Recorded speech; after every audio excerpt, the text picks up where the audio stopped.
Before beginning, I thought to update you the circular, the change in Bank Nifty futures and option expiry dates from existing Thursday to Friday, and this is effective from trade date July 7th, Friday. Okay, and Thursday expiry will be revised to Fridays on July 6th, 2023. The first Friday expiry will be on July 14th.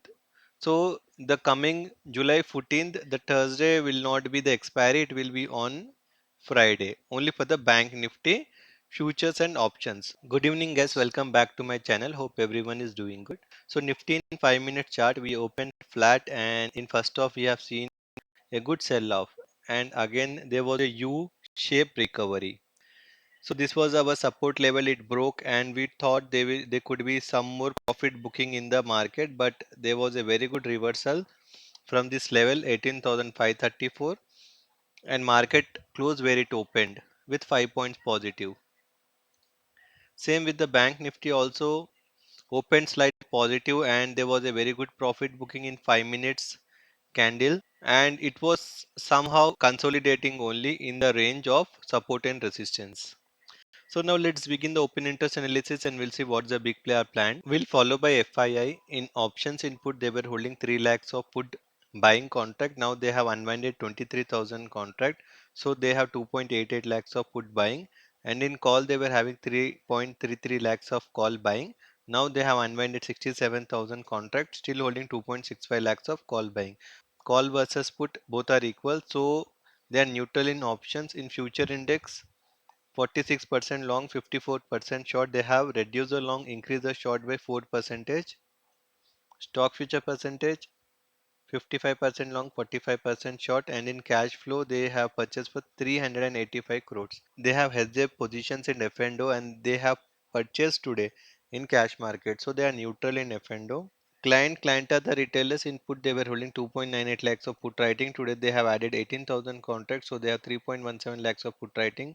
And in call, they were holding 1.80 lakhs of call writing. Now they have added 1.53 lakhs, so they have 3.33 lakhs of call writing. Put writing is equal to call writing. They are also neutral in options. Future index 52% long, 48% short. It means they have increased the long, reduced the short by 2 percentage. Stock future percentage 83% long, 17% short, and in cash flow they are sold for 308 crores. So see, client, they are neutral in F&O. Promoters, in options input, they were holding 1 lakh of put writing. Today they have unwinded 40,000 contracts, so still holding 59,000 of put writing. And in call, they were holding 1.53 lakhs of call writing contracts, so they have unwinded this and made a call buying of 67,000 contract. So we can consider they are bullish in options. Future index 45% long, 55% short. It means they have reduced the long, increased the short by 3 percentage. So see, they are slight negative in futures, they are positive in options, so they have hedged their positions. Stock future percentage 62% long, 38% short, and they have purchased for 280 crores in the cash market. So see, they are neutral in F&O, they are purchasing in cash market. DI have sold for 489 crores in the cash market, so the cash flow was 131 crores negative value.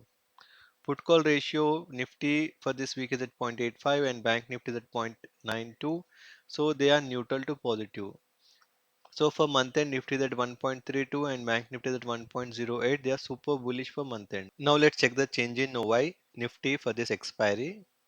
What people carry forwarding. We have seen people unwinding short straddle of 18,500 and a huge put writing addition of 18,550 and 18,700 put writing unwinding we have seen. So people are holding 18,600 short straddle. So market for this week has to expire somewhere around 18,600 only. Bank Nifty for coming expiry, we have seen huge call writing unwinding at 44,000 and a very good number of put writing addition from 44,100 to 44,200, and also people carry forwarding 44,200 short straddle. So 44,200 is acting as support and resistance now, and a good support is at 44,000 only. Now let's check the price action. Dow in 1 day time frame, see, they are at profit booking zone now, so they are negative by 47 points. Whereas Nasdaq in 1 day time frame, they are almost at 52 weeks high and they are trading positive by 46 points positive. and India VIX at 11.38 comfortable. Nifty in 1 day time frame, see they have closed with doji candle, and few couple of days we are seeing they are forming a doji candle only. So see, whenever we are at a top or we are at a bottom, so there will be a huge fight between buyers and sellers. So we will be seeing a good doji candles at the bottom and also at the top. So who will win? The time will decide that. So the pressure of buyers will take the market high and the pressure of sellers brings down the market. So see, it is doji, it is undeciding the market now. As per the price action, it has to trade in this small range only. Whereas Bank Nifty also formed a doji candle, and Bank Nifty also in 1 day time frame stating it will be sideways only, or it has to trade in this range only. So mark the levels. Algo points, Nifty first support comes around 18,545 and first resistance comes around 18,637. Bank Nifty first support comes around 44,038 and resistance comes around 44,264. So as per the open interest analysis, the data is neutral. Big player have hedged their positions, call rating and put writing to eat the premiums on both the sides, because they know the market will be sideways until there is a good breakout or a breakdown. So see, we will be getting good scalping trade only intraday, buy on dip and sell on rise, no positional trades. So that's it for today guys. Hope you like my analysis. So please do like, share and subscribe to my channel. Thanks for watching. Bye.